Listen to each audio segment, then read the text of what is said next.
오늘 이 시간 하나님께서 우리를 예배의 자리로 부르십니다. 함께 걷는 성도 여러분, 우리의 도움은 어디에 있습니까? 우리의 도움은 천지를 지으신 여호와의 이름에 있도다. 하나님의 사랑하심을 받고 성도로 부르심을 받은 모든 자에게 하나님 우리 아버지와 주 예수 그리스도로부터 은혜와 평강이 있기를 원하노라. 아멘. 우리 모두 함께 영과 진리로 우리 하나님을 예배하겠습니다. 사도신경으로 우리의 신앙을 고백합니다. 전능하사 천지를 만드신 하나님 아버지를 내가 믿사오며 그 외아들 우리 주 예수 그리스도를 믿사오니 이는 성령으로 잉태하사 동정녀 마리아에게 나시고 본디오 빌라도에게 고난을 받으사 십자가에 못 박혀 죽으시고 장사한 지 사흘 만에 죽은 자 가운데서 다시 살아나시며 하늘에 오르사 전능하신 하나님 우편에 앉아 계시다가 저리로서 산자와 죽은 자를 심판하러 오시리라. 성령을 믿사오며 거룩한 공회와 성도가 서로 교통하는 것과 죄를 사하여 주시는 것과 몸이 다시 사는 것과 영원히 사는 것을 믿사옵나이다. 아멘. 할렐루야. 아멘. 우리 함께 찬양하며 나아가겠습니다. 우리와 함께 하시는 우리 하나님 노래하며 나아갑니다. 우리 모두 예배하는 자 되어 온전히 영과 진리로 주를 예배하자. 주가 우리와 함께 영원히 함께 하시고 마르지 않는 샘물로 우릴 채우시리라.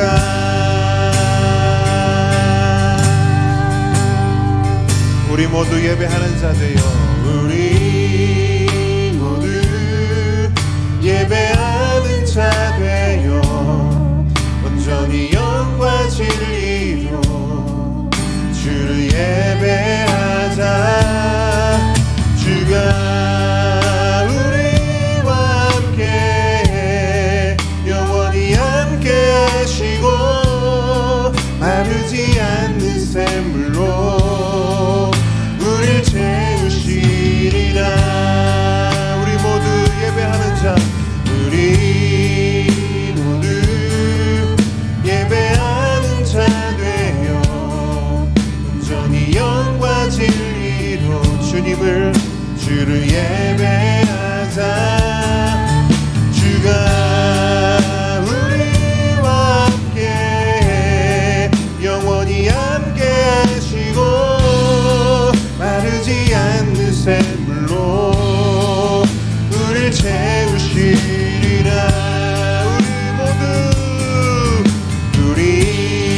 우리 모두 예배하는 자 되어 온전히 영과 진리로 주를 예배하자.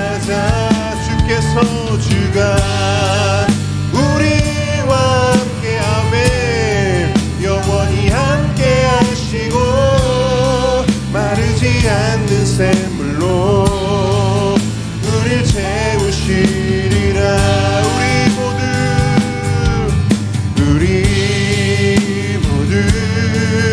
예배하는 자 되어 온전히 영과 진리로 주를 예배하자.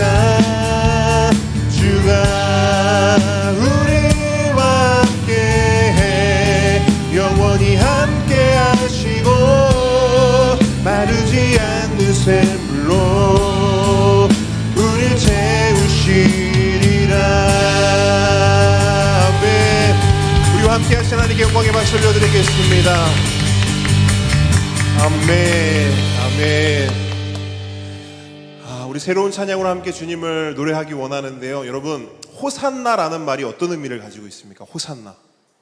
우리를 구하소서. 우리를 구하소서. 그래서 예수님께서 예루살렘 가운데 입성하실 때 사람들이 뭐라고 외치죠?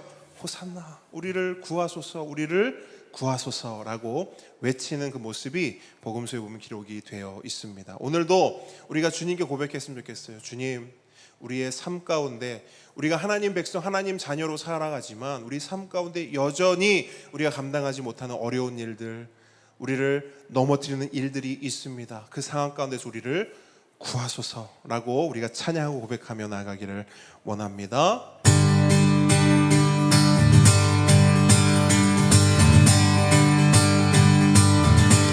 찬양 중에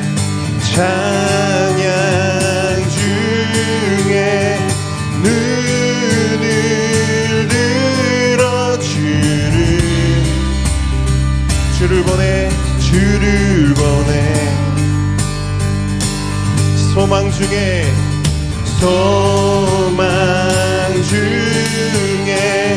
마음 다해 주만 나 바라네. 주님을 볼 때 나에게 힘 주시네. 아멘. 주님 안에 모든 두려움 사라져 호산나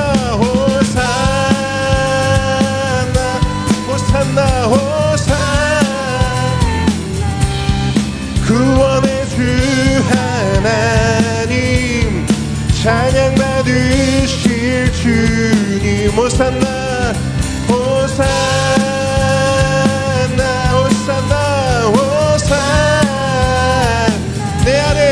내 안에 임하셔서 주님의 뜻 이루소서.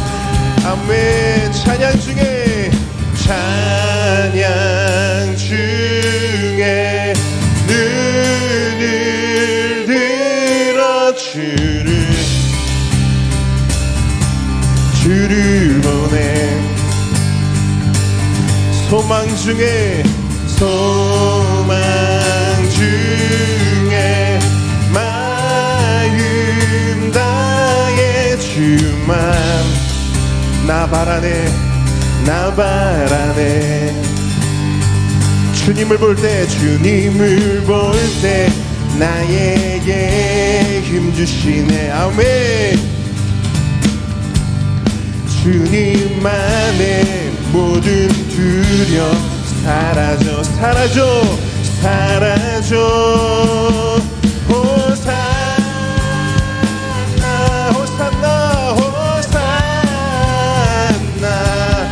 구원의 주 하나님 찬양 받으실 주님 호산나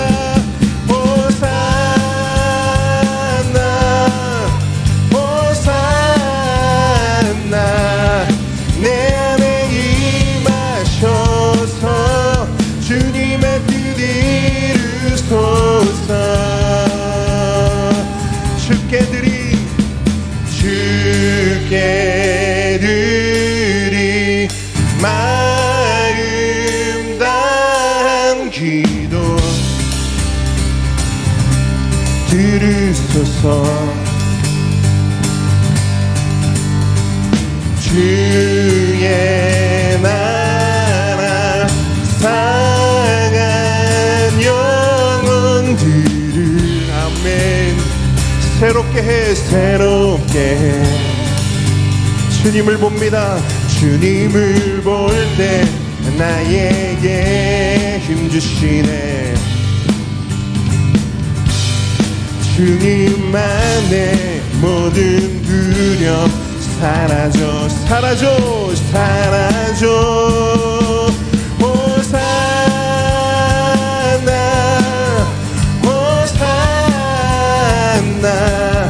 구원의 주 하나님 찬양 받으실 주님 호산나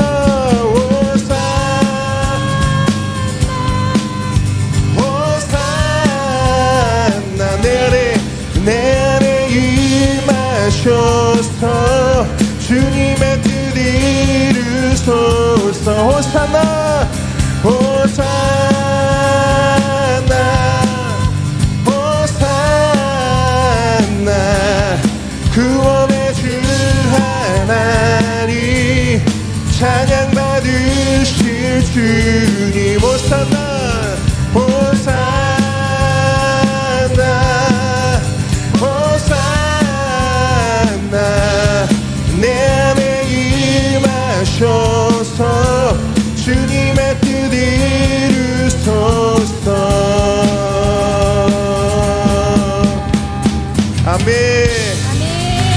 기도합니다. 오늘 이 시간 주님께서 우리 가운데 임하셔서 잠든 영혼 깨우시며 상한 영혼 회복시키시며 죽은 영혼 살리실 줄 믿습니다. 아멘. 아멘. 주님의 그 모든 것이 내 삶을 가득 채우네. 내 모든 갈증과 필요 주 사랑으로 만족시키니. 주님의 그 모든 것이 주님의 그 모든 것이 내 삶을 가득 채우네.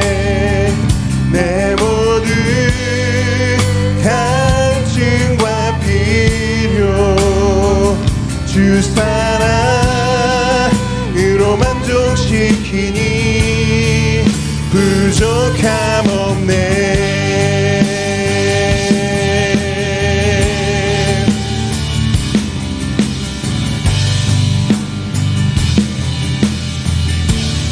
고백합니다. 나의 공급자, 나의 공급자, 또 내 생명 놀라우신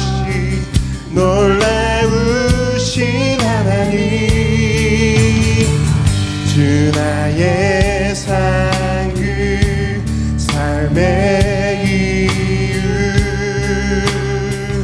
놀라우신 하나님. 한 번 더 나의 공급자, 나의 공급자, 또 내 생명 놀라우신 하나님. 주 나의 상급 삶의 이유 놀라우신 하나님. 주님의 그 모든 것이 내 삶을 가득 채우네. 내 모든 갈증과 필요 주 사랑으로 만족시키니 부족함 없네.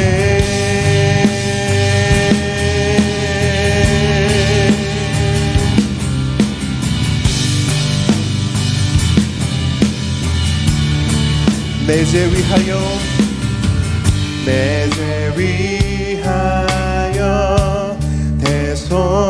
대속하시 놀라우신 하나님. 다시 오실와 나의 모든 것 놀라우신. 한 번 더 내 죄 위하여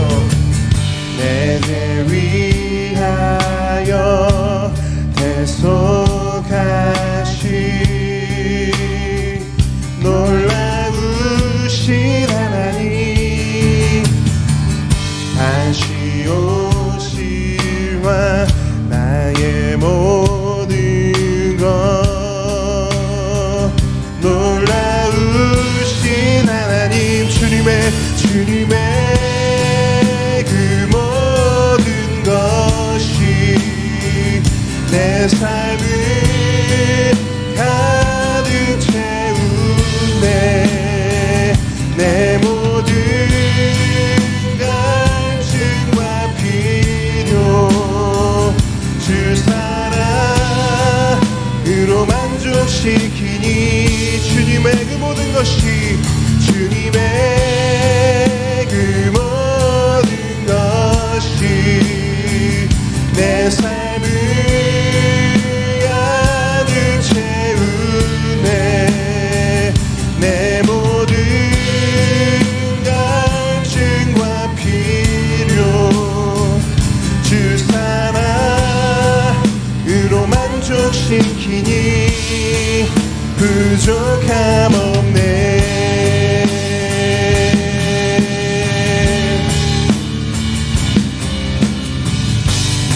우리 시간 목소리 높여서 고백합니다. 내가 원하는 모든 것보다 내가 원하는 모든 것보다 부족함 없는 나의 주님, 내가 말하고 하는 것보다 더욱더 놀라우신 주님, 내가 원하는 모든 것보다 부족함 없는 나의 주님, 내가 말하고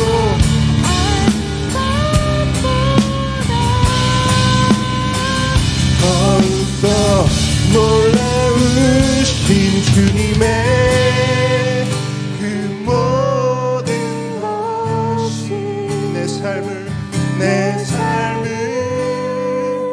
가득 채우네.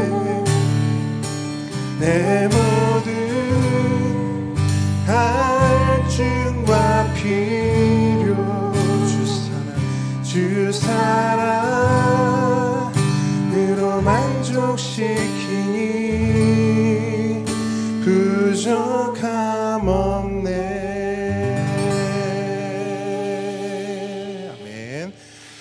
우리 시간 우리의 모든 것들을 책임져 주시고 채워주신 하나님 앞에 우리 강미분 집사님 우리를 대표해 기도해 주시겠습니다. 하나님 아버지의 놀라우신 창조 세계를 찬양합니다. 너희는 내가 창조하는 것으로 말미암아 영원히 기뻐하며 즐거워할지니라. 아멘. 예배자로 부르신 우리를 기쁨으로 삼고 즐거워하시는 주님, 말씀을 우리 가운데 이루어 가시는 주님을 찬양합니다. 늘 결핍 가운데 연약한 우리를 아버지와 자녀로 관계 가운데 부르시고 지속적으로 주님이 주시는 존중감과 친밀감이 우리 안에 관계 가운데 어그러졌던 부분들을 회복시켜 주시니 감사드립니다. 우리가 주님의 말씀을 듣고 믿음의 길을 걷게 하시는 주님, 저희에게 주신 가족과 친구들 그리고 소중한 인연들에 감사드립니다. 이 모든 사람들을 통해 주님의 사랑을 느끼게 하시고 우리가 이 세상에서 살아가며 사랑과 존중을 베풀 수 있는 사람들이 되게 하옵소서. 주님의 사랑과 은혜로 이 세상 어려움에 맞서고 좌절하지 않는 사람이 되게 하옵소서. 함께 걷는 교회 가족들의 삶터 가운데 보호하시고 인도하시는 주님, 결혼을 앞둔 성도의 가정에 하나님의 충만한 은혜가 임하여 기쁨이 넘치게 하시고 주님의 보호 아래 감사가 넘치게 하옵소서. 교회를 섬기시는 목사님, 전도사님의 영육을 강건케 하시고 성령의 기름 부으심으로 주 안에서 평안을 누리게 하옵소서. 보배 세대에 우리 아이들이 말씀으로 믿음이 자라게 하시고 예배의 기쁨을 누리게 하옵소서. 물질을 드리는 손길이의 은혜를 더하여 주시고 먼 곳에서 섬기시는 선교사님들의 가정들을 지켜주시고 보호하여 주시기를 간구합니다. 오늘 주시는 말씀이 우리 심령에 살아 역사하시는 하나님의 뜻을 이루어내는 말씀으로 받게 하옵소서. 감사드리며 우리 주 예수 그리스도의 이름으로 기도드립니다. 아멘.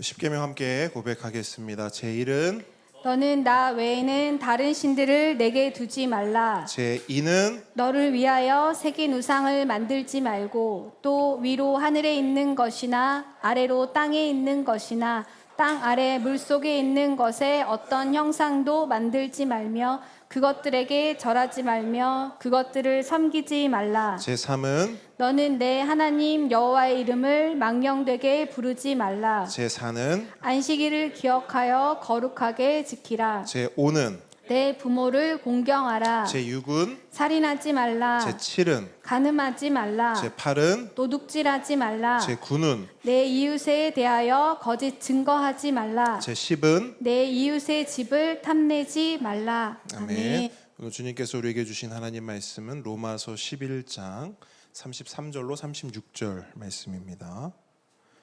로마서 11장 33절로 36절 말씀.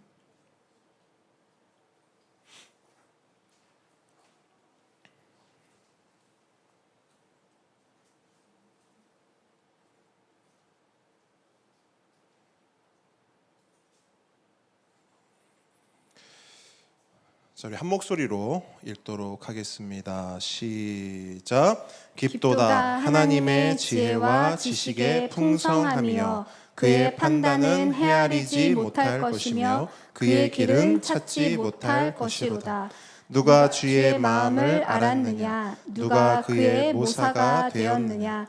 누가 주께 먼저 드려서 갚으심을 받겠느냐? 이는 만물이 주에게서 나오고 주로 말미암고 주에게로 돌아감이라.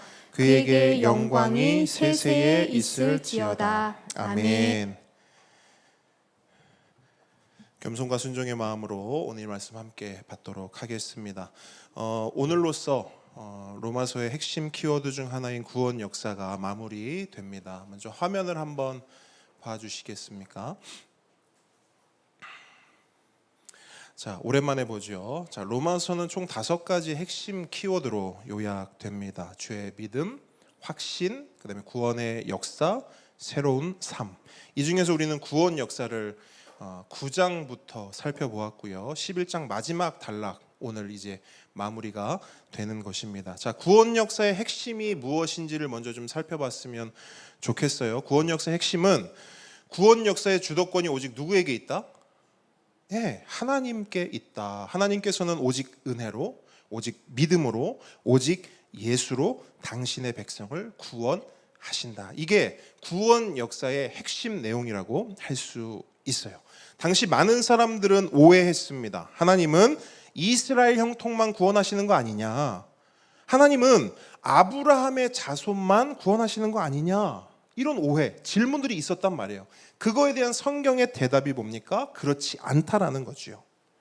그럼 또 다른 질문을 합니다. 그럼 하나님은 의로운 사람, 착한 사람만 구원하시나? 이런 의문과 질문이 있었어요. 그것에 대한 성경의 대답은 뭡니까? 그렇지 않다라는 거예요. 그럼 누가 구원받는가? 예수 그리스도를 믿음으로. 아멘. 하나님의 은혜와 긍휼을 입은 사람이 구원받는다. 이게 9장부터 지금까지 바울이 계속해서 설명한 내용이고요. 심지어 저 앞에 로마서 1장부터 지금까지 바울이 계속해서 말했던 내용의 결론이요, 핵심인 것입니다. 다시 화면을 한번 보십시오. 로마서 1장이 뭐로 시작하고 있어요? 핵심 내용이 죄로 시작하고 있어요. 그렇죠? 뭘 말하는 거냐면 모든 사람이 죄인이다라는 거예요. 그래서 저 첫 번째 단락을 보게 되면 바울은 계속해서 말해요. 모든 사람이 죄인이다. 왜 죄인이냐? 이래서 죄인이다라는 것들을 이야기를 한다라는 거예요. 근데 그 죄인이 어떻게 구원을 받는가? 다음 키워드로 이야기해주고 있어요. 믿음으로 구원받는다는 거예요. 누구를 믿음으로? 오직 예수 그리스도를 믿음으로 구원받는다. 그러니 구원받은 자의 삶을 확신을 가지고, 세 번째 키워드죠. 확신을 가지고 살라는 거예요. 그러면서 구원 역사를 설명하기 시작합니다. 근데 여기서의 핵심이 뭐라고요? 아까 앞서도 말씀드렸지만 한 단어로 말하면 이거예요. 따라합니다. 하나님. 네, 구원 역사를 설명하는 데 있어서요, 뭔가 다른 게 나올 줄 알았어요. 그런데 구원 역사의 핵심, 주인공, 그 포인트는 어디에 있느냐? 하나님께 있다는 거예요. 그러니까 바울이 앞에서 이런저런 이야기를 많이 했죠. 그런데 그 모든 것의 주도권, 특별히 그 구원의 주도권은 오직 하나님께 있다는 거예요. 하나님이 다 하셨고 하나님께서 모든 것을 합하여 뭐로 바꾸셨다? 선으로 바꾸셨다. 우리에게 가장 좋은 것, 우리에게 가장 선한 것을 예수 그리스도를 통해 은혜로, 선물로 주셨다라는 거예요. 이게 지난번 우리 11장 32절까지의 내용이요, 결론입니다. 그런데 바울이, 잘 보세요. 바울이 이렇게 하나님에 대해, 하나님의 일하심과 하나님의 구원 역사를 묵상하고 글을 써내려 나가는데, 자, 로마서가 로마 교회에 보내는 뭐라고 했죠? 편지, 그렇죠? 이 하나님에 대해서, 하나님의 구원에 대해서 묵상하면서 어떻게 그들에게 이 하나님의 구원을 설명할까 하면서 글을 막 써내려 가는데요, 본인이 하나님을 묵상하고 하나님의 구원을 묵상하고 하면서 쭉 써내려가다 보니까 감정이 어떻게 돼요? 막 격해지는 거예요. 그러면서 이 안에서 울컥하고 뭔가가 뜨거운 게 올라오는 거예요. 물론 이 울컥은 슬픔의 울컥일까요? 아니죠. 슬픔의 울컥이 아니라 이 울컥은 기쁨과 감사와 감격의 울컥이었어요. 그게 편지를 써 내려가는 와중에, 이 모든 하나님의 구원 역사를 쭉 써 내려가면서 정리하는 와중에 바울의 마음속에 뜨겁게 올라오게 된 거예요. 아무리 생각해 봐도 하나님께 너무 감사한 거예요. 내가 무엇이 간데, 그죠? 다윗도 고백하잖아요. 내가 무엇이 간데, 우리가 무엇이 간데, 하나님께서 나를 이렇게까지 생각하시고 이렇게까지 구원하시며 이렇게까지 돌보시는가. 바울이 본인이 그 구원에 대해서 설명하고 글을 써내려가면서도 도무지 이해가 안 되는 거예요. 이해가 안 되는데 그 이해 안 되는 와중에도 감정이 격해지는 거예요. 이게 무슨 감정인지 혹시 아시겠어요? 내가 다 이해는 안 돼. 야, 내가 어떻게 구원을 받았지? 이해는 안 돼. 나 같은 게 어떻게 구원을 받았지? 이해는 안 돼. 근데 감정이 막 격해지면서 울컥하고 올라오는 거예요. 그래서 바울이 뭘 하느냐?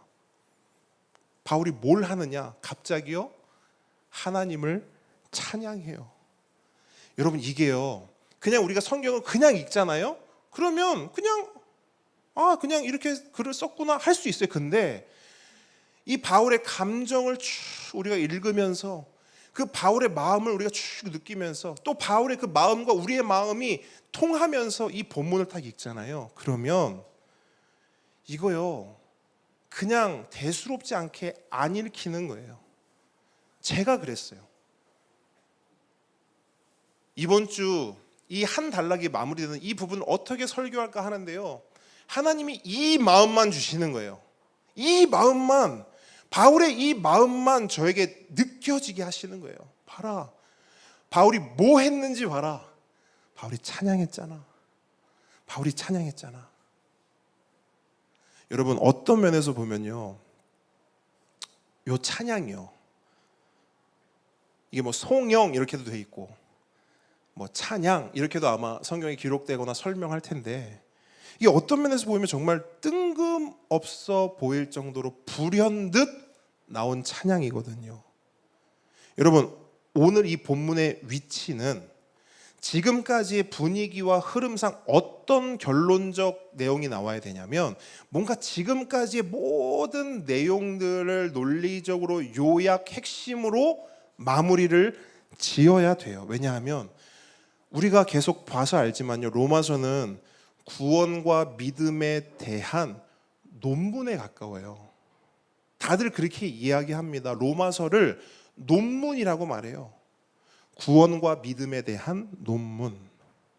물론 로마 교회에 보내는 서신이죠, 편지죠. 하지만 내용적으로만 보잖아요, 굉장히 논리적이고 굉장히 학문적이고 굉장히 학술적인 글의 내용과 그런 뉘앙스를 가지고 있다는 거예요. 그렇기 때문에 오늘 본문의 위치에 와서는 바울이 학자라면, 지금까지의 그 어떤 흐름을 견지한다면 반드시 그 내용을 결론 짓는 내용이 들어와야 돼. 그래야 어색하지가 않아요. 하지만 바울이 이 가장 중요한 결론 부분에 뭘 하고 있는 거예요? 지금 찬양하고 있는 거예요. 뜬금없이 갑자기 불현듯 찬양을 하고 있는 거예요. 하나님을 노래하고 하나님의 하나님 되심을 고백하고 있는 거예요. 깊도다 하나님의 지혜와 지식에 풍성하며 그에게 영광이 세세에 있을지어다. 이렇게 마무리하는 거예요. 이게 만약에 논문이라면 이 논문을 심사하는 교수 입장에서 어땠을까요? 이거 말이 안 되는 거예요.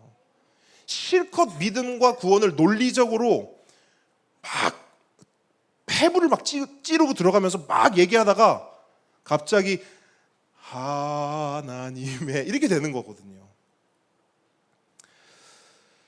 제가 이 말씀을 준비하면서 이런 생각했어요.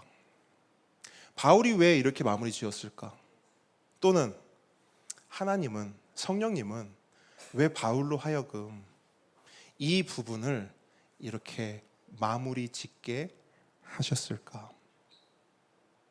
저는 확신해요. 이걸 보여주고 싶으셨던 것 같아요. 하나님은 우리에게, 바울도 우리에게. 구원의 결론은 찬양이다. 저를 한번 따라해 주시겠습니까? 구원의 결론은 찬양이다. 여러분, 구원받은 사람이 할 수 있고 구원을 경험한 사람이 보여야 하는 여러 가지 반응들이 있어요. 신앙적 반응들이 있다고요. 영적인 반응들이 있다고요. 근데 그 핵심, 그 결론, 가장 중요한 반응이 뭔지 아세요? 찬양이에요. 찬양이에요. 그렇기 때문에 찬양은 아무나 할 수 없는 겁니다. 누가 찬양할 수 있는가? 구원받은 사람이 찬양할 수 있습니다. 하나님의 구원과 은혜와 사랑에 감동받아 감격과 감사가 넘치고 찬양하지 않고는 견딜 수 없는 그 사람이 노래하고 높이고 찬양할 수 있는 거예요.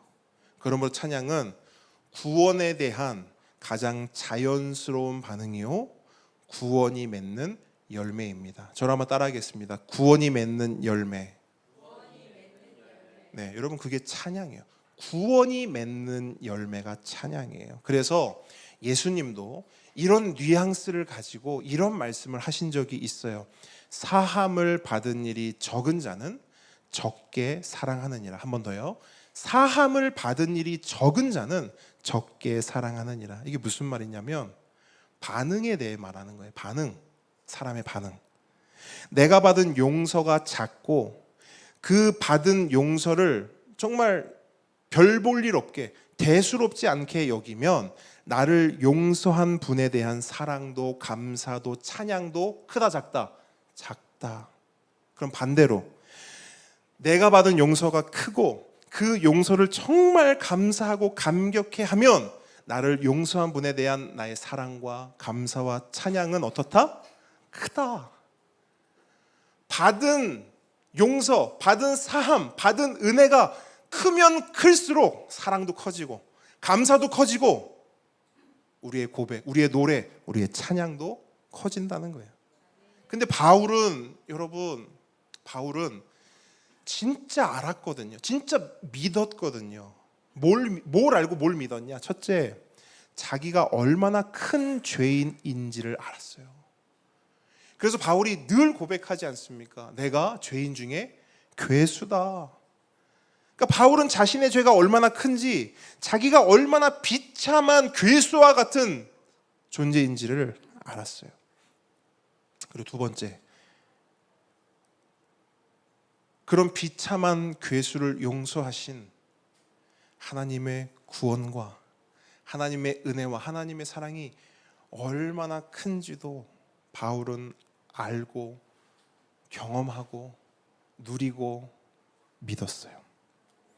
그래서 로마서를 기록하면서 이스라엘과 이방인을 하나님의 심정과 하나님의 마음으로 막 설득하고 권면하고 논리적으로 파고들면서 때로는 막 꾸짖기도 하잖아요. 너네들 그렇게 살지 마, 교만하지 마, 높은 자리에 서려고 하지 마. 엄청나게 몰아붙이면서도 불현듯 자신이 몰아붙이고 있는 그 자리에 누가 서 있었다는 거예요? 내가 그 자리에 서 있었고, 저 사람들보다 내가 더 교만했고, 저 사람들보다 내가 더 추잡하고, 저 사람들보다 내가 더 죄인인데, 그런 나를 하나님이 지금 이 자리에 세워 주셨다는 거예요. 그러니까 정작 그 은혜의 주인공이 누구라는 거예요? 그 사람도 아니고 나라는 거예요. 본인이었다는 거예요. 여러분, 바울이 어떤 사람이었습니까? 디모데전서 1장 13절을 보면 스스로를 바울은 이렇게 평가해요. 내가 전에는 비방자요, 박해자요, 폭행자였습니다. 누구를 비방했습니까? 예수를요. 누구를 박해했어요? 예수를요. 누구를 폭행했습니까? 예수를요. 바울이 그렇게 고백한다고요. 근데 내가 전에는 비방자요, 학대자요, 폭행자였습니다. 그 다음 문구가 뭔지 아세요? 그러나 도리어 긍휼을 입었습니다. 이렇게 말해요. 도리어, 오히려. 여러분, 이 단어가 얼마나 은혜의 단어인지 몰라요. 벌받아 마땅한 비방자요, 저주를 받아 죽어도 아무 찍소리 못하고 죽어 마땅한 박해자요, 폭행자였다라는 거예요, 바울이. 그런데 그런 바울을 오히려 하나님께서는 어떻게 해요? 긍휼히 여겨주시고 은혜를 베풀어 주시고 사랑해 주셔서 바울이 지금 이런 큰 은혜와 복을 누리고 있다라는 거예요. 그래서 바울은 하나님을, 예수님을 뭐 할 수밖에 없어요? 찬양할 수밖에 없는 거예요. 하나님께 감사할 수밖에 없는 거예요. 하나님을 사랑할 수밖에 없는 거예요. 사함을 받은 일이 큰 자는 크게 감사하고 크게 사랑하고 크게 찬양하느니라.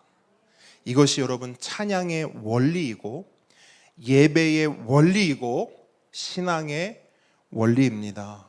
그렇기 때문에 우리의 신앙과 예배를 점검하고 회복하는 방법은요, 어쩌면 굉장히 간단해요. 왜 나에게 신앙의 침체가 왔는가? 왜 나는 예배 가운데 은혜가 없는가? 왜 말씀을 들어도 동하지 않는가? 왜 찬양 가운데 감사와 감격이 우러나오지 않는가? 이런 질문들이 우리 신앙생활을 하다 보면 던져진단 말이에요. 그러면 그 원인, 그 이유 어디서 찾으면 돼요? 하나죠. 예수님 말씀을 기억하시면 돼요. 사함을 받은 일이 적은 자는 적게 사랑할 수밖에 없다. 왜 나의 신앙이, 나의 영적인 상태가 메말라져 갈까요? 받은 게 적기 때문이에요. 더 구체적으로 말할까요? 받은 건 많은데 내가 받은 게 적다라고 여기기 때문이에요. 하나님의 용서를, 하나님의 자비를, 하나님의 긍휼을, 예수 그리스도의 사랑을, 그 은혜를, 그 복을 우린 어쩌면 너무 대수롭지 않게 별 볼 일 없는 것처럼 여기는 것이 아닐까라고 스스로를 돌아봐야 한다는 거예요.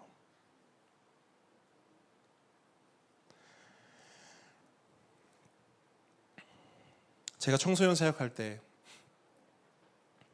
학부모들이 가장 많이 상담했던 내용 중 하나가 뭐냐면, 목사님 우리 애가요 교회도 안 가려고 하고 주일에 맨날 늦잠 자고 예배 안 드리고 자꾸 놀러 가고 싶어 한다는 거예요.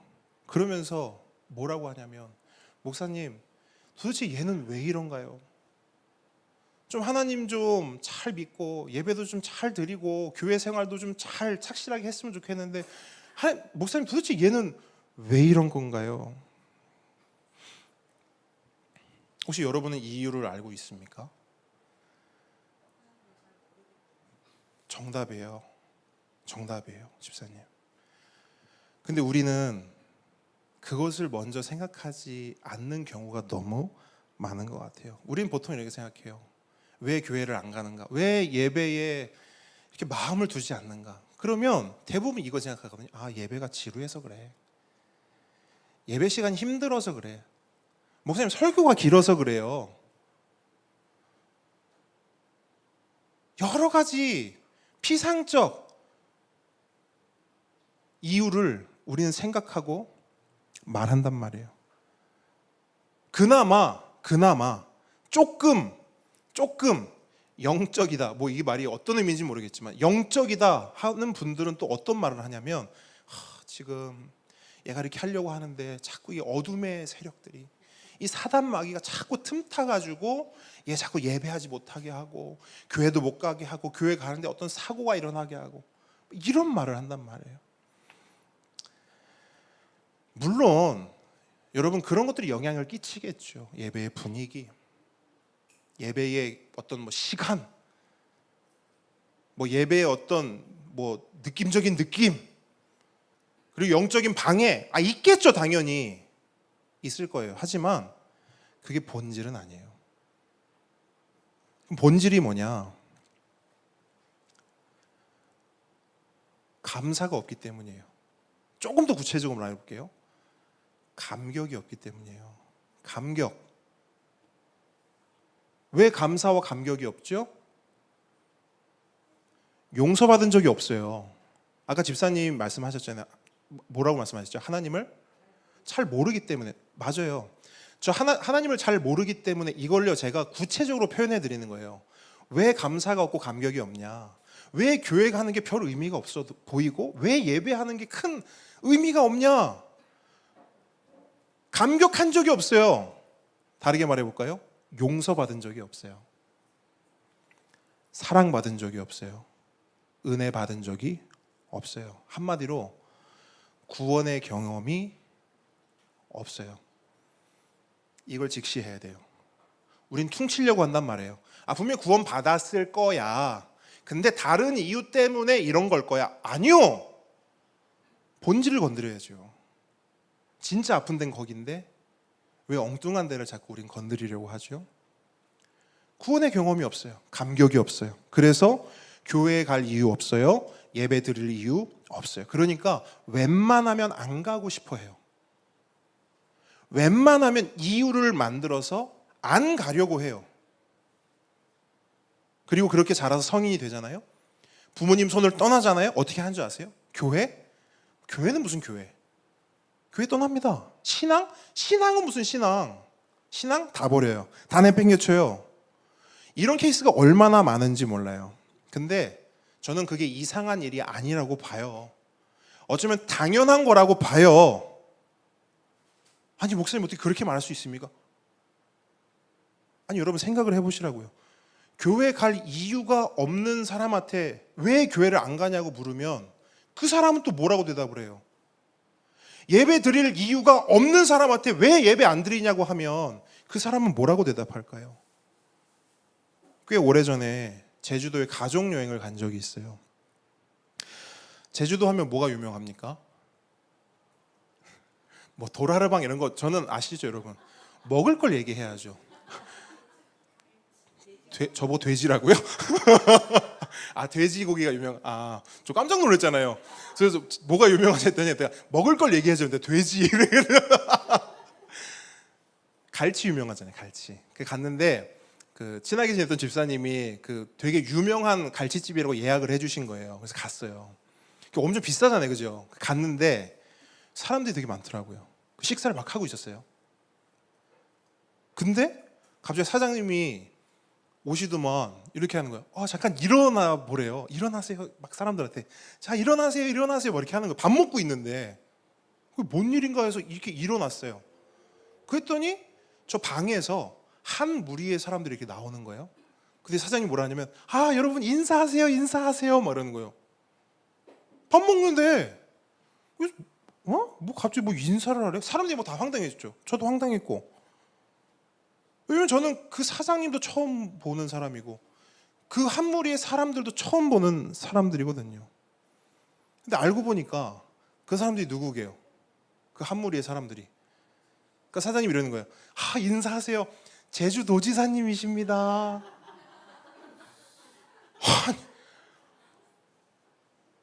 난 너무 황당하더라고요. 진짜 황당하지 않겠어요?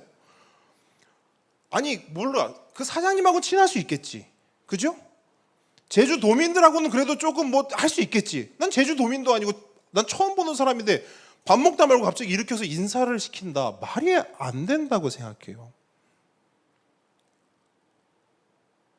근데 설교 준비하는데 그 생각이 버뜩 드는 거예요. 되게 오래전 일이거든요. 왜 이 생각이 났냐면 이런 거예요. 어쩌면 누군가에게는 하나님이 그런 존재일 수 있겠다.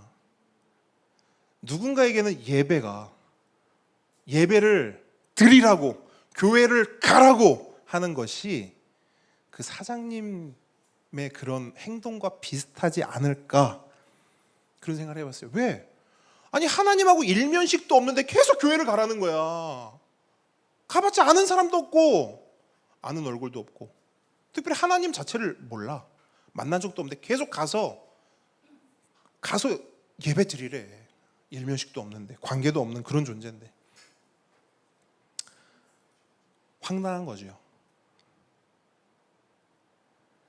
그래서 하고 싶지 않은 거예요. 그래서 안 하는 겁니다. 할 이유가 없으니까. 그 제가 그 제주 도지사한테 인사했을까요? 안 했을까요? 안 했어요.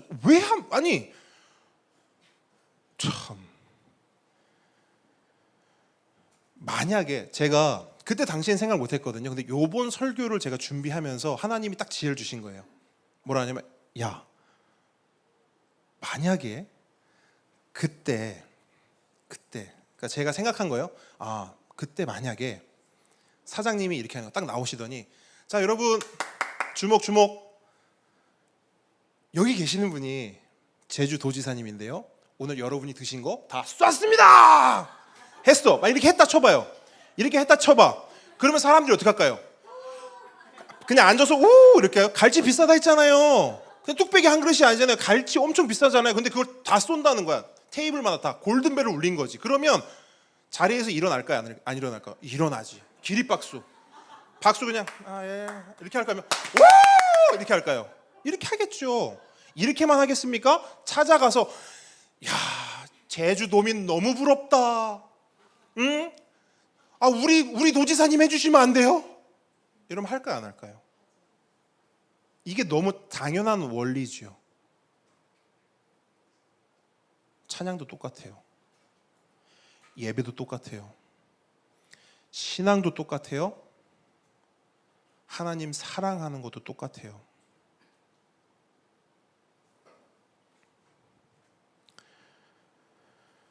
사람은 갈치정식 한 상의 은혜만 입어도 그 감사에 반응하고 표현하게 돼 있습니다.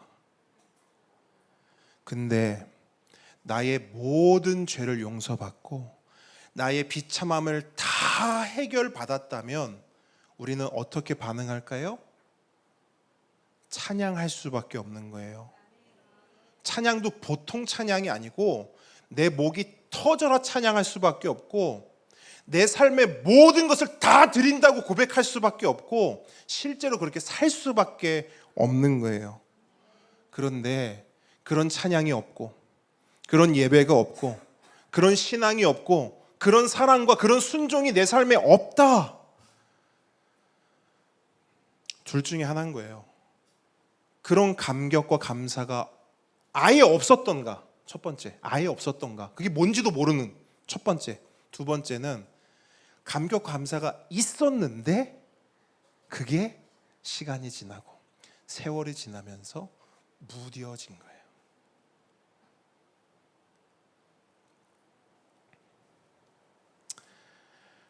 그렇기 때문에 여러분, 하나님을 향한 그 어떤 드림도 내 삶에 없거나 혹은 바싹 말라 있다면 우리가 다른 거 생각할 필요 없습니다. 다른 거 생각할 필요 없어요. 우리는 딱 요거 생각해야 돼요. 내가 하나님께 받은 은혜가, 내가 하나님께 받은 구원이, 내가 하나님께 받은 사랑이 얼마나 큰지를 계속 묵상하고 계속 파고 들어가고 그 안으로 다이빙 해야 돼요. 그러면 우리 찬양을 회복할 수 있고 예배를 회복할 수 있고 신앙을 회복할 수 있어요. 바울이 지금 그걸 보여주는 거예요. 바울도 쭉 써내려가다 보니까 불현듯 그 구원의 감격이 확 몰려온 거예요. 그러니까 찬양을 안 하고 배길 수 있냐고요. 그것이 여러분, 우리의 찬양과 예배와 신앙과 하나님을 향한 사랑을 회복하는 가장 빠른 길이에요. 그리고 우리의 신앙과 믿음을 가장 견고하게 하는 가장 튼튼한 방편입니다. 그래서 여러분, 하나님을 무엇보다 우리가 사랑하는 게 중요하잖아요. 사랑, 그렇죠? 왜 사랑이 중요하냐면, 사랑이 있잖아요. 물론 사랑하려면 뭔가 어떤 감격이 있어야겠죠. 그 감격과 그 사랑이 왜 중요하냐면, 그 사랑이 있잖아요. 그러면 모든 게 수월하고 행복해요. 똑같은 일을 해도 내 안에 사랑이 있으면 똑같은 일을 해도, 똑같이 힘든 일을 해도 수월하고 때로는 행복해요. 지금으로부터 24년 전, 오늘 옛날 얘기 많이 하는데 24년 전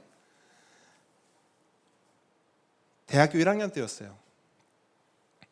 전도사님을 처음 만났는데 제가 먼저 좋아했습니다. 저만 좋아했습니다. 그래서 어떻게 했냐면요, 매일 아침 등교 같이 했고 매일 오후 하교를 같이 했습니다. 근데 이게 그냥 그랬나 보다 할 수 있지만 당시 제 상황과 그런 환경을 본다 하면 사실 쉽지 않은 일이에요. 제가 살던 곳은 경기도 광주, 전도사님이 살던 곳은 경기도 안양, 학교는 서울. 그러니까 저는 집에서 만약에 같이 등교하고 같이 하교를 하려면 빙빙 돌아서 가야 돼요. 또 집 자체가 워낙 멀었어요. 저는 시골에 있고 학교는 서울에 있었으니까 그걸 계속 통학을 했으니까요. 그러니까 버스도 몇 번을 타고 지하철도 빙 돌아가서 해야 되는데 그걸 하기 위해서 제가 뭘 했냐면 매일 새벽같이 일어났어요. 새벽같이 일어나서 나갔다가 집에 돌아오면 한밤중이에요. 진짜 잠깐 눈 붙이고 또 새벽에 일어나서 또 가고, 그거를 몇 개월을 했단 말이에요. 당시 친구들이 그때 그랬어요. 야, 그걸 어떻게 매일 그렇게 하냐? 안 힘드냐? 여러분 힘들었을까요? 안 힘들어요. 전혀 힘들지 않았어요. 왜? 사랑하니까. 그렇죠? 여러분 사랑은 이런 힘을 가지고 있어요. 만약에 사랑이 없이 그 일을 하라고 했다면 그건 그야말로 노동이죠. 아마 돈을 받아야 한다면 진짜 많이 받아야 했을 거예요. 그런데 사랑하면 내 돈을 들여서 그것을 한다고요. 저는 예배도, 찬양도, 신앙도, 순종도 마찬가지라 생각합니다. 마찬가지예요. 전에 어떤 분이요, 천국 가는 게 주저된대요. 목사님, 천국 가는 게 좋기는 한데 약간 마음에 걸리는 게 있대. 뭘까요? 뭐가 마음에 걸릴까요? 아마 비슷할 것 같은데, 비슷한 생각일 수도 있을 것 같은데. 천국 가는 게 너무 좋아. 근데 이게 좀 마음에 걸린대요. 가족들. 너무 짠한 마음이네요. 또 그런 거 말고 착한 일 안 해나? 오케이, 좋습니다. 그러니까 뭐가 마음에 걸리냐면 이런 거예요. 천국 가는 건 좋다는 거예요. 근데 천국 가면 그런 설교를 들었나 봐요. 여러분, 천국 가면 우리가 할 일은 하나님을 찬양하고 하나님을 예배하는 일뿐입니다. 여러분 다른 거 아무것도 안 하셔도 돼요. 직장도 안 가셔도 되고 학교에서 공부도 안 해도 됩니다. 여러분 24시간 365일 영원히 하나님만을 찬양하고 예배할 수 있습니다. 그랬더니 눈이 이렇게 가죠. 이걸 하루 종일? 영원히? 일주일에 한 번 하는 것도 막 환장하겠는데. 그래서 천국 가는 게 주저된다는 거예요. 물론 그 마음도, 그 심정도 이해는 합니다. 근데 여러분 그걸 생각하셔야죠. 그러니까 천국의 예배와 이 땅의 예배를 비교할 수는 없죠. 그렇죠? 여기는 그냥 모형일 뿐이잖아요. 모형. 근데 이 안에서도 우리가 기쁨을 누리는데 저기서는 진짜 완벽한 예배를 드리면, 완벽한 찬양, 하나님을 직접 우리가 보면서 예배하면, 야, 그거는 진짜 말도 안 되는, 정말 하지 말라고 하다 할 거예요. 근데 어쨌든 이 땅에서 드리는 우리가 예배를 경험했을 때 불완전하기 때문에, 어쨌든 뭐든 순서나 뭐 이런 분들에 대해서 내 안에서 그런 부분이 있기 때문에 그럴 수 있지만, 어쨌든 저는 그것도 마찬가지예요. 뭐 순서나 뭐 시간이나 이런 거 다 떠나서 가장 본질에 사실 뭐가 있는 거예요? 사랑이 없는 거예요. 사랑이 무뎌진 거예요. 여러분 사랑하면 그렇지 않습니다. 그럴 수 없습니다. 그래서 고린도전서 그 13장 보면 사랑장 있지 않습니까? 사랑장에서 하는 이야기가 뭐예요? 내가 사람이 바운과 천사의 말을 할지라도 사랑이 없으면 뭐래요? 소리나는 구리와 울리는 꽹과리가 된다. 이게 그거 말하는 거예요, 여러분. 이거 말하는 겁니다. 우리가 이렇게 예배의 형태는 가지고 있어도요, 여기서 여러분 안에, 우리 안에, 내 안에 하나님을 향한 사랑이 빠지잖아요. 그럼 이거는 그냥 껍데기라는 거예요. 중요한 게 뭐라고요? 사랑이라고요. 사랑이 있어야 꽹과리가 안 되고요, 구리 소리가 안 돼요. 그 부분을 말하는 거예요. 그 핵심을 말하는 거예요. 누군가에게는 예배가 기쁨인데 그렇죠? 누군가가 예배가 기쁨이에요. 근데 누군가에게는 예배가 곤욕입니다. 누군가에게는 신앙이 행복인데 누군가에게는 신앙이 짐이에요. 실제로 그래요, 여러분. 누군가에게는 교회가 달려가고 싶은 곳인데 누군가에게는 이 교회가 달아나고 싶은 곳이에요. 똑같이 예배고 똑같이 신앙이고 똑같이 교회인데 왜 그런 차이를 가지는가? 사랑 때문이에요. 하나님께 그 사랑을 받았는가? 하나님의 그 은혜를 누렸는가? 하나님의 구원을 맛보았는가? 이 차이예요, 이 차이. 탈무드에 보면 이런 글이 있어요. 다 잘 아실 거예요. 인간에게는 숨길 수 없는 세 가지가 있다. 재채기, 가난, 그리고 사랑. 그런데 재채기는 때로는 참을 수 있다. 가난도 잠시 눈가림으로 포장할 수 있다. 하지만 사랑은 절대 숨길 수 없다. 정말 그런 것 같아요. 사랑은 절대 숨길 수 없어요. 다른 거는 다 감추고 숨길 수 있어요. 그런데 사랑은 그럴 수 없습니다. 사랑은 반드시 표현되고 고백되며 열매 맺을 수밖에 없는 거예요. 오늘 본문의 바울처럼 하나님의 구원과 은혜와 사랑을 경험하면요, 찬양할 수밖에 없습니다. 노래할 수밖에 없어요. 예배할 수밖에 없고 순종할 수밖에 없고 사랑할 수밖에 없어요. 바울만 그런 게 아니에요. 성경의 수많은 하나님의 구원과 은혜와 사랑을 경험한 사람들이 다 그랬고요. 특별히 출애굽기를 보면요, 이스라엘 백성이 그 모습, 구원받은 자의 결론, 구원받은 자의 열매를 정말 확실하게 우리에게 보여주고 있어요. 출애굽기 13장까지의 내용이 뭐냐면 열재앙 사건이 기록되어 있어요. 하나님이 그들을 애굽에서 어떻게 구원해 내시는가. 그리고 14장에 오잖아요. 그러면 홍해를 건너는 사건이 기록되어 있어요. 애굽으로부터 구원 받은 거예요. 자, 13, 14, 그죠? 그 다음에 15장이잖아요. 자, 구원 받았어요? 그럼 15장에는 어떤 내용이 나올까요? 여러분 한번 머릿속에 한번 떠올려 보세요. 통크통독 할 때 떠올려서. 맞아요. 그 14장 홍해를 건너서 구원 딱 받았잖아요. 15장에 바로 등장하는 게 뭐냐면요, 모세와 미리암의 찬양이에요. 한 장에 걸쳐서 하나님을 노래하고 찬양한단 말이에요. 구원과 은혜와 사랑의 열매가 뭐라고요? 노래예요? 찬양이에요? 예배예요? 순종이에요? 사랑입니다. 아시겠죠? 이 순서를 기억하셔야 돼요. 여러분, 하나님께 먼저 받는 게 먼저입니다. 이게 먼저예요. 하나님께 구원과 은혜와 사랑을 받아야 우리도 비로소 드릴 수 있는 거예요. 찬양 중에 당신은 사랑받기 위해 태어난 사람 있어요. 그죠? 굉장히 많이 알려진 찬양이에요. 근데 그 가사가 너무 좋죠. 맞아요. 여러분, 우리는 사랑받기 위해 태어난 사람들이에요. 근데 저는 우리 인생 전체를 봤을 때, 우리의 구원의 서정, 구원 역사를 봤을 때요, 이건 1절이라고 생각해요. 1절이 우리는 당신은 사랑받기 위해 태어난 사람이잖아요. 그럼 2절은 뭘까요? 2절. 당신은 사랑 드리기 위해 태어난 사람. 이해하셨나요? 우리가 하나님께 사랑 받기 위해 태어난 거 맞아요. 근데 받기만 하고 끝이냐? 아니요. 사랑을 받았으면 그 사랑을 다시 드려야죠. 드려야죠. 그래서 여러분, 다음 주부터 시작하는 로마서 12장부터의 말씀이 굉장히 의미심장합니다. 자, 1장부터 11장까지 구원에 대해서 쭉 이야기했어요. 그죠? 너희가 믿음으로, 은혜로 구원받고 사랑받고 그걸 정말 받아 누리고 있다. 너도 나도. 그래서 11장 맨 마지막에 바울이 뭐예요? 찬양하죠. 하나님 감사합니다. 하나님을 찬양합니다. 하나님의 그 사랑과 은혜에 너무나 감격스러워서 높이지 않을 수 없습니다 했죠.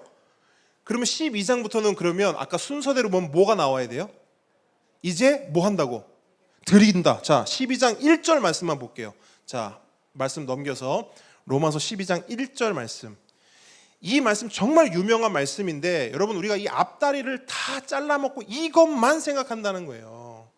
자, 이 앞에 이게 앞에 내용들이 있어야 12장 1절이 비로소 의미가 있고 우리에게 힘이 있는 거죠. 12장 1절 큰 목소리 읽습니다. 시작.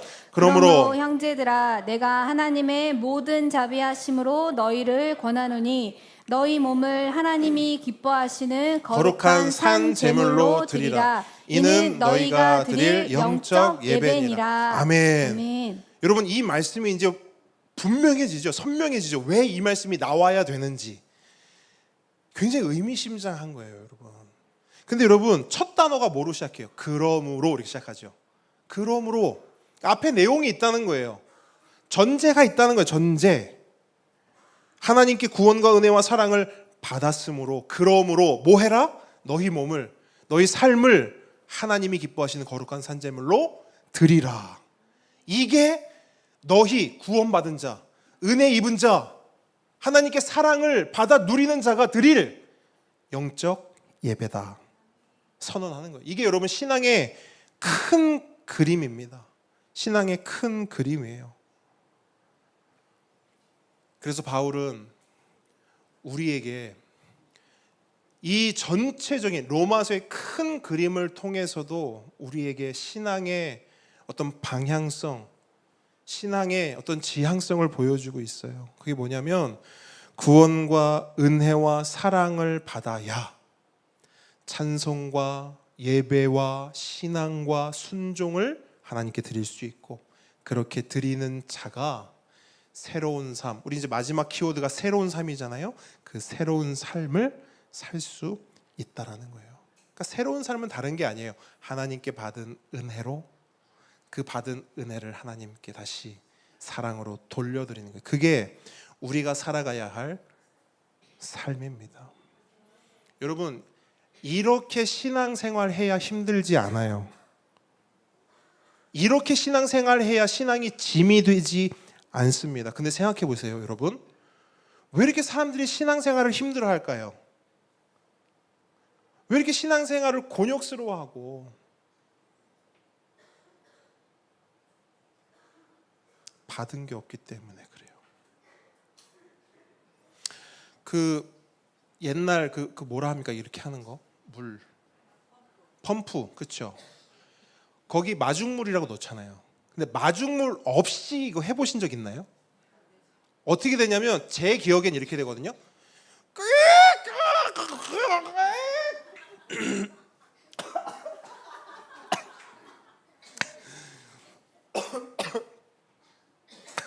난리 났네. 여러분 이렇게 제 목을 희생하면서까지 뭘 말씀드리는지 알겠죠? 이게요, 하나님 은혜 없이 받은 사랑 없이 구원의 감격 없이 신앙생활 하잖아요. 그럼 우리 삶 속에는 계속 그런 소리가 날 수밖에 없어요. 듣기 싫은 소리, 누가 들어도 누가 봐도 아이고 힘들구나 이럴 수밖에 없단 말이에요. 일면식도 없는 분을 예배해야 하고 나한테 뭐 준 것도 없는 분께 헌금도 드려야 하고 미치고 팔짝 뜁니다, 여러분. 우리가 이게요, 경험한 사람들한테는 아무것도 아닌데 그 경험이 없는 사람에게는 그게 너무 곤욕스럽다고요. 누군지도 모르는데 내가 번 돈을 어떻게 합니까?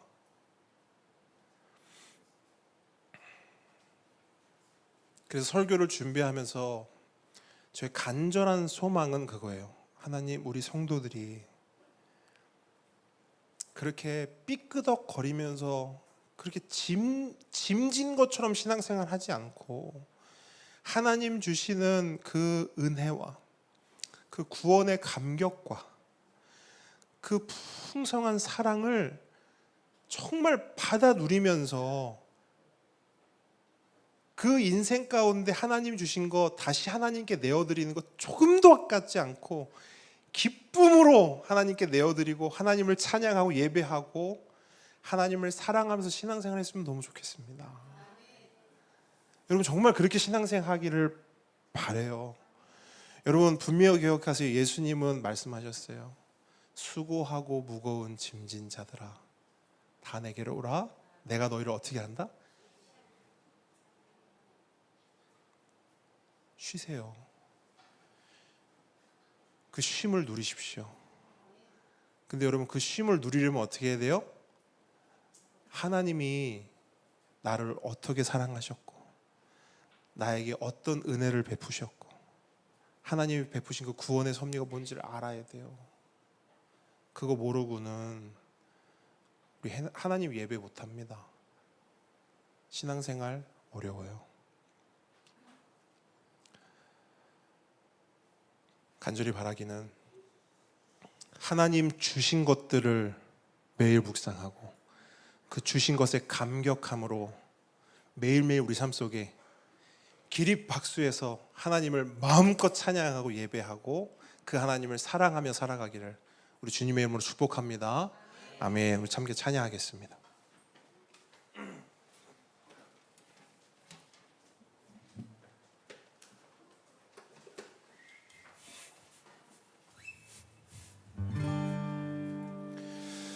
우리 함께 고백했으면 좋겠어요. 우리 아까 고백했던 찬양인데 저는 이 찬양을 20대 때부터 정말 많이 좋아하고 많이 고백했던 것 같아요. 그래서 이 찬양을 고백할 때마다 그 하나님 주시는 그 은혜가 있어요. 정말 하나님께서 나의 모든 삶을 이끌고 계시고 인도하고 계시고 나의 모든 것을 책임져 주고 계시는구나. 아멘. 여러분 이 고백 한번 같이 한번 마지막으로 고백하며 나가기 원합니다. 주님의 그 모든 것이 내 삶을 가득 채우네. 내 모든 갈증과 필요 주 사랑으로 만족시키니. 주님의 그 모든 것이 주님의 그 모든 것이 내 삶을 가득 채우네. 내 모든 갈증과 필요 주 사랑으로 만족시키니 부족함 없네.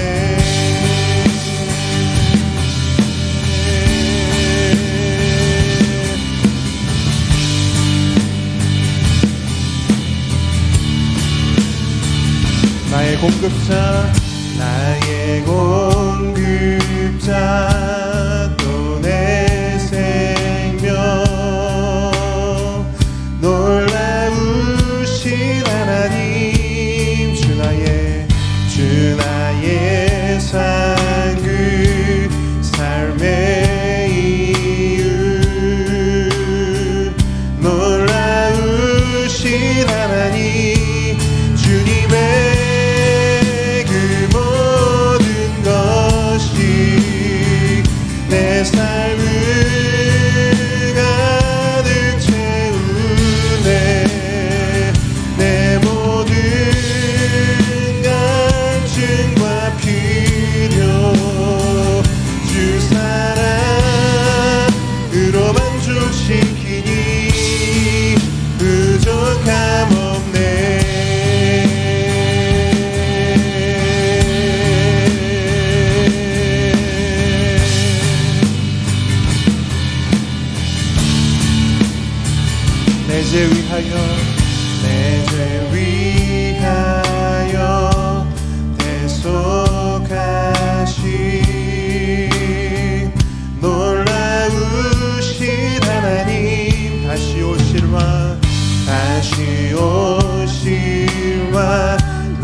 목소리로만 주님의 그 모든 것이 내 삶을 가득 채우네. 내 모든 갈증과 필요 주 사랑으로 만족시키니 부족함 없네.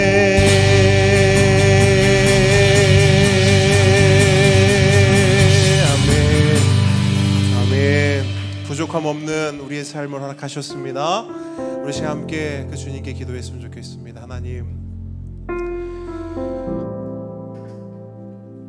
하나님을 찬양하는 삶 되게 해주십시오. 하나님을 기쁨으로 예배하는 삶 되게 해주십시오. 하나님을 향한 마음이 나날이 더 뜨거워지고 더 깊어지고 더 사랑하고 더 순종하는 마음 될 수 있도록, 그런 우리 삶 될 수 있도록 하나님 우리에게 주의 구원과 은혜와 사랑을 넘치도록 채워 주시옵소서. 우리 시간 그 기도 제목 가지고 이 시간 우리 하나님께 기도하며 나아가겠습니다. 기도하겠습니다. 아버지 하나님,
한 번 더 기도하겠습니다. 우리 함께 기도 제목, 우리 한 목소리로 한 마음으로 기도하기를 원합니다. 주보에 있는 교회를 위해, 가정과 개인을 위해, 보배들을 위해, 또 사역자들과 선교사님들을 위한 기도, 우리 한 마음 한 목소리로 함께 기도합니다.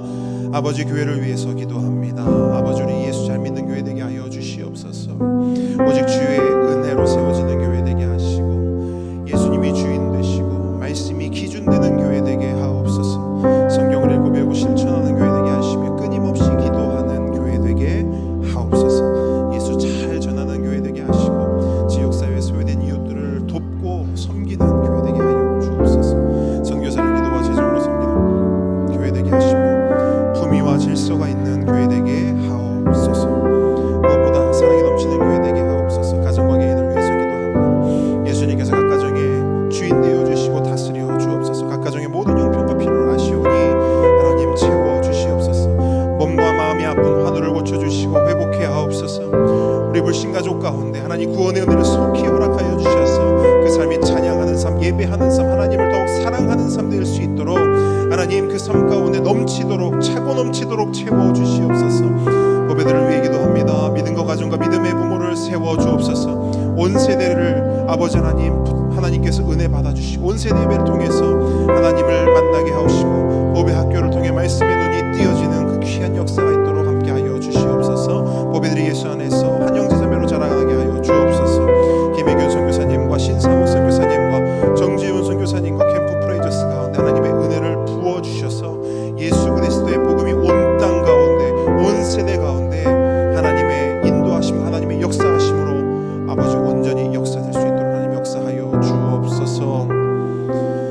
예수님의 이름으로 기도드립니다. 하늘에 계신 우리 아버지여, 이름이 거룩히 여김을 받으시오며 나라의 임하옵시며 뜻이 하늘에서 이룬 것 같이 땅에서도 이루어지이다. 오늘날 우리에게 일용할 양식을 주옵시고, 우리가 우리에게 죄 지은 자를 사하여 준 것 같이 우리 죄를 사하여 주옵시고 우리를 시험에 들게 하지 마옵시고 다만 악에서 구하옵소서. 대개 나라와 권세와 영광이 아버지께 영원히 있사옵나이다. 이제는 우리 주 예수 그리스도의 은혜와 하나님의 사랑과 성령님의 교통하심이 지금 이 자리에서 하나님께 받은 구원과 은혜와 그 사랑에 힘입어 그것에 감격하여 우리의 평생에 하나님만을 예배하며 찬양하며 노래하며 하나님께 순종하며 하나님께 사랑하며 그렇게 나날이 하나님을 향한 사랑이 더욱더 커지는 그런 삶을 살기를 원합니다. 은혜 주십시오 라고 고백하는, 그렇게 바라는, 그렇게 소원하는 이 자리에 모인 모든 하나님의 자녀 머리 위에, 특별히 우리 보배들의 그 삶 위에 지금부터 영원까지 함께 있을지어다. 아멘.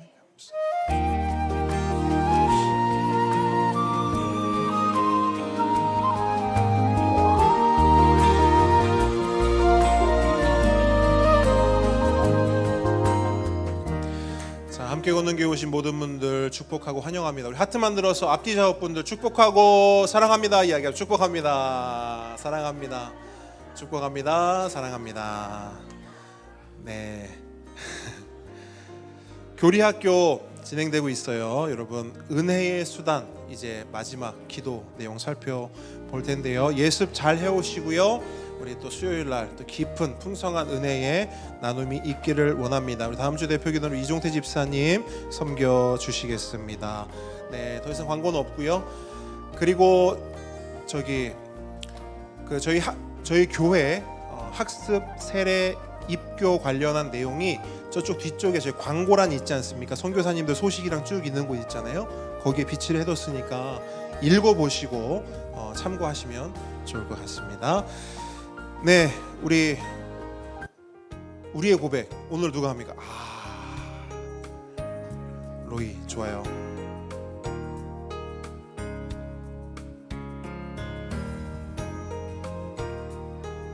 나는 교회입니다. 나는 교회입니다. 우리가 교회입니다. 우리가 교회입니다. 예수 잘 믿는 교회가 되겠습니다. 예수 잘 믿는 교회가 되겠습니다. 예수 잘 전하는 교회가 되겠습니다. 예수 잘 전하는 교회가 되겠습니다. 우리 하나님께 감사와 영광의 박수 올려드리겠습니다. 아유.